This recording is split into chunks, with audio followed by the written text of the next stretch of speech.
بسم اللہ الرحمن الرحیم۔ السلام علیکم۔ لعنت ہو ایسی مردانگی پر، ایک سچی کہانی۔ میرا نام فاطمہ ہے اور میں سیالکوٹ کی شہر کی رہنے والی ہوں۔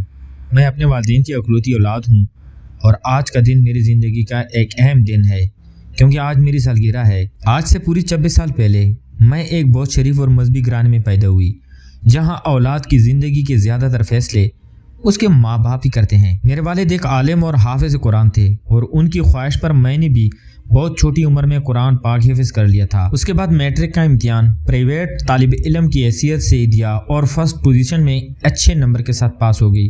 میٹرک کے فوری بعد میرے والد نے اپنے چھوٹے بھائی یعنی میرے چچا کے اکلوتے بیٹے امجد سے میری منگنی کی رسم ادا کر دی اور یہ فیصلہ ہوا کہ شادی 2 سال بعد کی جائے گی۔ میں آگے پڑھنے کی خواہش مند تھی اور میرے والد نے میری اس خواہش کو پورا کرتے ہوئے مجھے گھر کے قریب ایک گرلز کالج میں داخل کروا دیا۔ میں پڑھنے میں بہت لائق تھی۔ فرسٹ ایئر میں بہت اچھے نمبروں کے ساتھ پاس ہوئی۔ میں اپنے خاندان کی پہلی لڑکی تھی جسے کالج میں پڑھنے کی اجازت ملی تھی، مگر میرے چچا اور ان کے بیٹے یعنی میرے منگیتر کو میرا کالج جانا پسند نہیں تھا۔ میرے چچا میرے والد سے کہتے تھے لڑکی کو پڑھا کر کیا کرو گے، آخر تو اس کی شادی ہو ہی جانی ہے، مگر میرے والد مجھے پڑھانا چاہتے تھے۔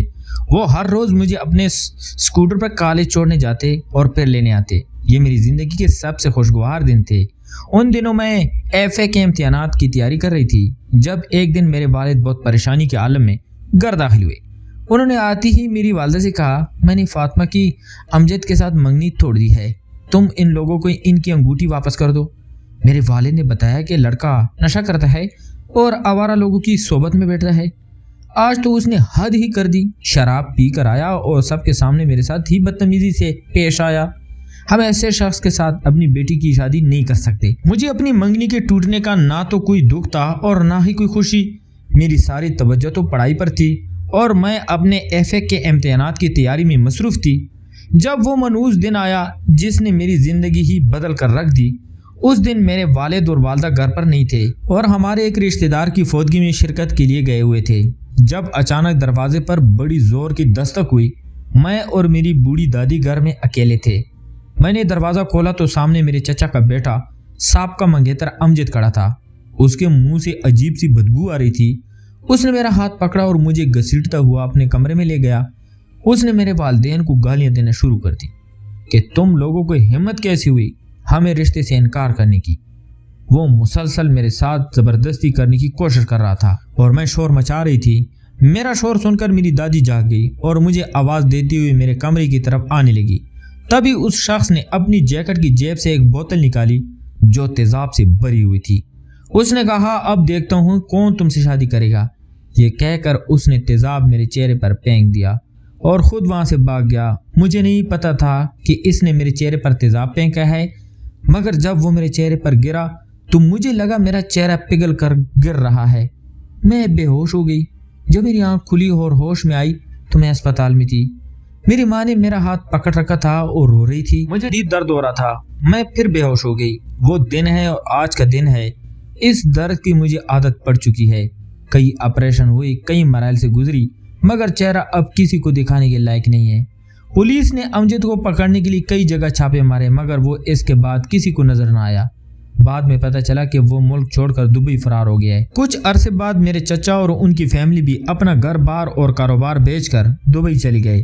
میرے والد اس دکھ کو برداشت نہ کر سکے، ان پر فالج کا حملہ ہوا اور وہ اس واقعہ کی 6 ماہ بعد اپنے خالق حقیق سے جا ملے۔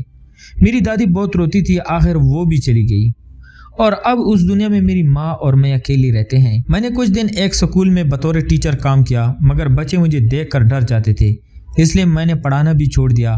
اس واقعے کے 6 سال کا عرصہ گزر چکا ہے۔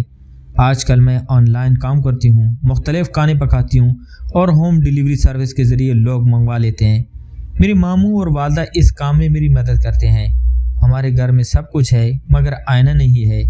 میرا چہرہ جل کر بہت بھیانک ہو چکا ہے۔ میری عمر کی لڑکیاں خواب دیکھتی ہیں مگر مجھے خواب میں بھی چیخیں سنائی دیتی ہیں۔ میں خواب میں بھی خود کو دیکھ لوں تو ڈر جاتی ہوں۔ حقیقت تو خواب سے بھی زیادہ خوفناک ہے۔ میں بہت خوبصورت تھی مگر اب بدصورت ہوں۔ اپنے چہرے کو ہر وقت ڈھانپ کر رکھتی ہوں۔ لوگ دیکھتے ہیں تو ڈر جاتے ہیں۔ لوگ کہتے ہیں میرے ہاتھ میں ذائقہ ہے، کھانا بناتی ہوں تو سب بہت پسند کرتے ہیں۔ میرے خواب مر چکے ہیں مگر میں ابھی زندہ ہوں. میرے دل میں بدلہ لینے یا کبھی بھی اس شخص کو سزا دلوانے کا خیال نہیں آیا. میں اپنا معاملہ خدا پر چھوڑ چکی ہوں. تو پیارے دوستو، میں امید کرتا ہوں آپ کو آج کی مختصر سی کہانی پسند آئی ہوگی. اگر آپ کو ہماری کہانیاں پسند ہے تو ہمارے چینل کو لائک اور سبسکرائب ضرور کریں. تو ملتے ہیں ایک اور انٹرسٹنگ سٹوری کے ساتھ. تب تک اپنا خیال رکھیے گا. اللہ حافظ.